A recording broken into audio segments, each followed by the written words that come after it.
Welcome to a special edition of the Owls Americast, Sheffield Wednesday opinion with an American accent. This week, we are joined by our sponsored player for 2021-2022, part of a back line that's conceded the third fewest goals in League One this year. He's one of our own. It's Liam Palmer. How are you doing, Liam? How are we doing, mate? Yeah, all good. Thank you very much. All good. Not a surprise. 6 wins from 7 going into the game on Tuesday. How is the mood in the camp right now?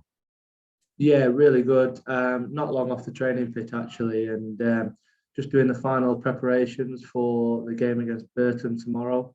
As you could imagine, the spirits are up, and a few more lads back out on the training pitch today. So good timing for us to, get the lads that have been injured back into the training as well, ready for the run-in. So yeah, all looking good at the moment, and hopefully we can pick up another good result on tomorrow night. So the last time we went on a run, or the last time we got promoted from League One, we went on a run that started around this time of the season. And if I'm not mistaken, you're the only person left from that squad. So do you feel like that experience helps you in any way this time around? Yeah, certainly. Having the know-how, to get out of this league, obviously having done it before, like there's quite a few of the boys that are the same. I wasn't a senior back then, so kind of taken on a different role this season, but I can see similarities from, the squad back then in 2011, 12 season that went up. I only played for around 15 games, but having that experience and seeing what it took, to make that step and put runs together and things, hopefully, I could use that knowledge and help the group now. Feels like it was a really good kind of feeling, not just from the players, but online too. Like you see the fans starting to kind of sing people's names more again, and there's a lot more kind of affinity. How does that like help you on the pitch if there's like that much kind of good feeling in the crowd for everybody?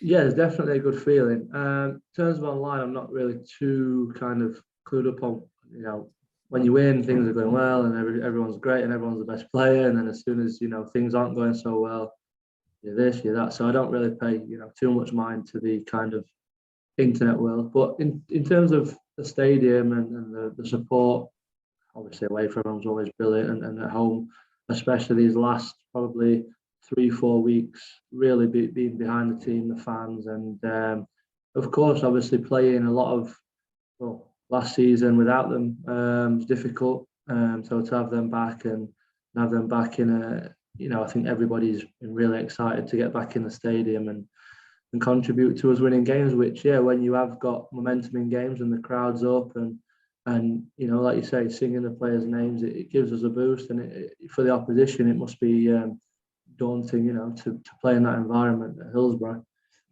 especially this season. And it's shown with the amount of games, that we've lost there, not many. So hopefully that can continue. And yeah, like I say, the fans have been tremendous. You recently did for the Wednesday YouTube account your best 11 with Hutch. Since then, have you gotten any stick from any players you played with the current squad for getting left out? To be honest, I said to Hutch after there's going to be a few complaints. It was more the best 11 that I've gotten on with that have helped me throughout my time. A lot of them helped me when I was younger as well. So that's why, that was my kind of criteria for picking. I said to the media guys here, I said, I could have picked 3, 4 11s, and, that many kind of players. Been lucky enough to play with a lot of good players in that time. But no, nobody's been on my case just yet. So it was all in good fun. I'm curious, after hearing you talk about all those guys that you named to that team. You've been here a long time. Who is there one guy you can point to that you feel like has been the most influential on you as a player or as a person? And maybe not, but maybe there's a few. But is there one in particular? There is a few, and I touched on that in the video with the best 11 things. But I think influence, it's not always having a close relationship with someone. I looked up to obviously a lot of the players when I was coming through, but the one that stands out for me is might be an obvious one, might not, but Jose Semedo, his time at the club, not the greatest ability. He openly admit that, but the amount of hard work dedication, kind of what he'd put in to get himself to that point, and then to stay at that level, and the consistency in the gym and his whole aura about, you know, himself and his attitude. And obviously he's got the links to Cristiano, and he'd tell me stories about when they was in the gym at Sporting when they were kids, 12-year-old kids, and they weren't allowed in there, so they'd sneak in there together, and they'd have to hide their arms in like the t-shirt because they was pumped up. So if anyone saw their arms, they'd see they'd been in the gym and stuff. So, you know, and amongst other stories, but just how he kind of, his outlook on things was something that, you know, stood out to me without him even knowing it, probably to this day, really. So, yeah, Semi's, you know, his example for the younger players, again, just through his own hard work and how he went about every day, and how he spoke to people. He had time for everybody, not just players, good players. He made time for the young lads. He made time for the staff. You might not see on a day-to-day the women that wash the kit, you know, the chefs in the kitchen. And that's something that I always, you know, draw upon and you know, continue to do, because it takes everybody to run a football club. It's just not the 11 you see with the manager and the subs. It's the, you know, the people in the ticket office, it's the media team, it's everything together as a collective. So he kind of epitomised that for me back then, and something that's always stuck with me. Yeah.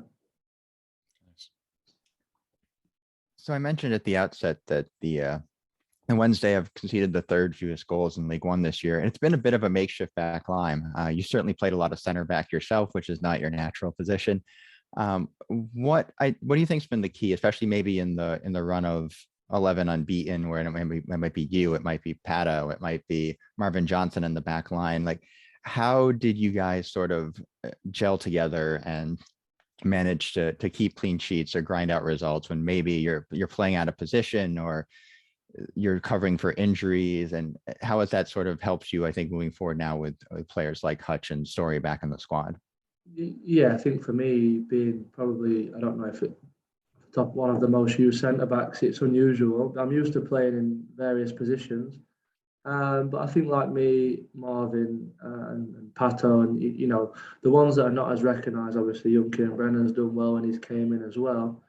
It's more down for me to the fact that the manager drills the team, whoever's playing in whatever position, you should know their role. So anybody stepping in then should be, not always, but it should be an easier way for them to come in and have an understanding of what he wants from each position. So, for example, me playing right or left centre back, it's not too dissimilar, but you know, as long as I'm controlling the channel, swinging around when the wing back's pressing, I'm not going to go into too much detail because of obvious reasons, but these little things that he gives to players, even if you're not playing, that's why it's important to take note, because you might have to do a job there in any one game. So I think credit to the manager really in not being worried to use like Pato there and move players around. But I think he's got a trust in us as we have in him, that what he wants from that position and what he wants us to do in that position. So it's quite a clear message. All right, we're going to move on to some fan questions. Thanks, Liam, so far. We've got loads of fan questions, so I'll try and get through some of these. Jamie in New Orleans, our leader of our New Orleans Owls, asked if you've ever visited the US before, and if so, where? And have you visited multiple places? Which is your favourite place? I've been to New York quite recently, just before Christmas, probably 3 years ago, pre-pandemic stuff. Me and my wife. Without coming to see us? What are you on about? I know. No, I didn't get an invite, you see. No, on a flying visit, 3 nights, I think it was. So literally a quick in and out. For my wife's birthday at the time. First time I've ever been. Did all the touristy things. Went to see a show, Central Park, and the horse and cart, all that. See all the Home Alone places. So yeah, really, she'd been before, so she was just dragging me around. Yeah, I really enjoyed that. And then I've been to Florida as well. Again, did all the kind of parks, one thing and another. So I've not actually been that much to the States. I would like to get more. You know, just going back to Evan about would I believe Chef Wednesday? I've got my old academy manager over in America who I spoke to a lot, Sean McCall. He's been on my case a few times trying to get me to various places, but definitely somewhere I enjoy going, and I'd like to go more when when my football career potentially comes to a close and I can explore the world a bit more. Friend of the podcast, Sean McCall, you've had him on as well. When we first started, he's very generous with his time too. Yeah, he can have a chat with us. Good guy. Yeah, he's good. From Luke in Calgary. Apparently, you picked up a nickname this year. It's called Roving Goal Threat Liam Palmer. Is that something that you've worked on? You have been. I have noticed even when you were playing center back, you've definitely been making runs into the box more and taking your shot when it comes. Is that something that's been a tactical thing from Darren Moore? Or is that just it's just the situations you find yourself in? Yeah, more of a tactical thing as we get an overload on one side. You're encouraged to get forward. Scoring is obviously not my main attribute. Used to staying back most of the time and trying to keep the back door shut, which somebody has to do. But managed to nick a goal in the cup this season, which was nice. And like I say, a few shots that have gone close. Hopefully can get nice to get a couple more before the end of the season. Jeff, he's been playing senior football for 13 years. I think it's time to start scoring goals. Like, I don't care if you're playing defense, goalie, whatever. Yeah. Like, at some point, you just want to get the ball in the back of the net. Yeah, that's true. That's true. That's why they get the big bucks over the strikers, you see. Not that easy. We've got a question from Andy in Colorado. He's just got his C license, coaching license in the US. And we know about the Palmer School of Excellence you run. Do you want to move into coaching when you retire? Any aspirations to manage Wednesday at some point? Yeah, that'd be obviously another goal, another dream for the future. But I think in terms of the coaching school where I'm at personally now, it was something I was keen to set up in my hometown of Worksop, just outside of Sheffield. So just kind of give back to where I grew up and give the kids there a really good environment to come and learn football and learn not so much football, but just we start from really small hand-eye coordination and life skills, and we go through a whole list of different things there. But it's nice. I enjoy coaching the kids and just watching them take on the information and putting it into practice. Something that I get a lot of enjoyment from, and when you can help them understand certain things and you can see them progress. We've had some come to us and go on to different academies and different places. So it's been good. It's coming up to I think 3 years now. So we're just starting to really get rolling with it, and hopefully it's something I can pick up when I finish and take around the country, around the world. Who knows?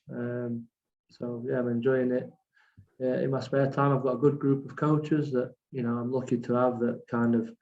Obviously, I'm still playing, and that's my main focus. So when I'm not available, they can pick it up and keep it ticking over and keep it running the way that I want it to work. So it's good. We've got a couple of ex-New York Owls. I think you might know one of them, James, or James, I think you call him, and Sarah, his mum. She reached out and said that James is always trying to get things signed by you all the time, right? He comes. Yeah, they're great, and she always supports every little social media post. She's there sharing it, commenting, reviewing. He comes to every camp. He's a pleasure to have. He's great with the younger ones as well, because we have from 5 till 12, and he's at the older end. I said to him the last camp, you'll be coming when you're 18 if he loves it that much. Has he lost his American accent yet? Has he got a Yorkshire accent yet? Yeah, he's gone. He's fully Yorkshire, but he's still got the American style. Do you know what I mean? He's a cool kid, and he's a top kid to have around at the camps and stuff. And he just loves playing football. He'd play it every day of the week, and that's the kind of premise that we want. Anyone of any ability come down and enjoy what we've got to offer. We have another Patrick and another Ohio Owl. What is your favorite away ground to play at? And he also wants to know if Wednesday are going to play a friendly in the US and recommends Columbus or Cincinnati, which I assume are short drives for him. I know, yeah. A tour around the US would be great, I think, pre-season. Who knows? My favourite away ground.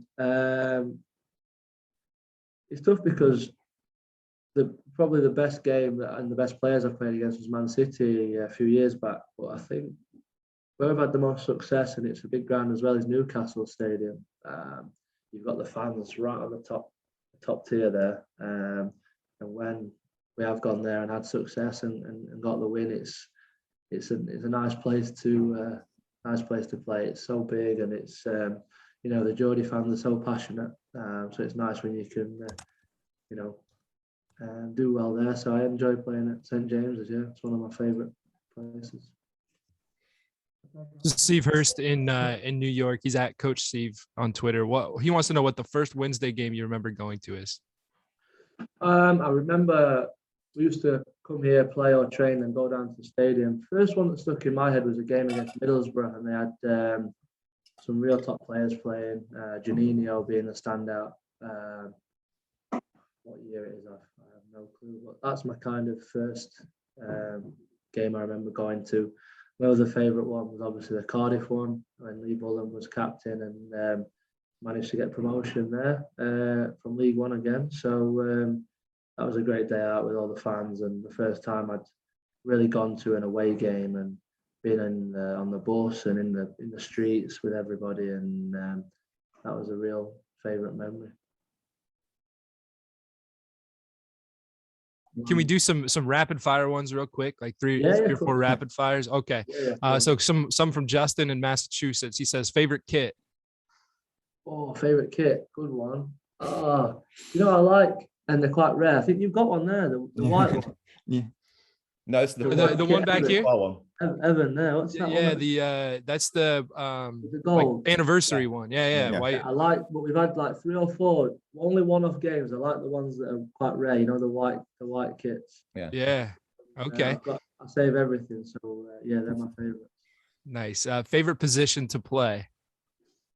Right back in a back 4. Fair. What do you watch any other sports?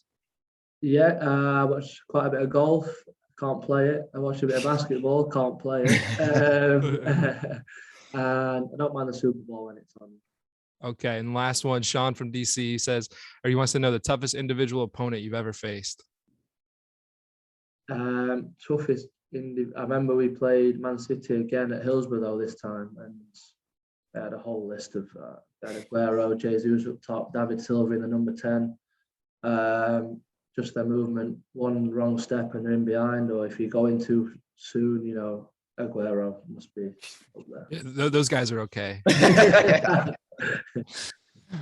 Cheers, guys. Thanks for joining us, and good luck at Burton and the rest of the way. Nice one. Thanks for all your support. Hopefully we can meet in person one day. Thanks, mate. Good to see you. Cheers, Patrick. Thank you. Thanks, buddy. Cheers, See ya. guys.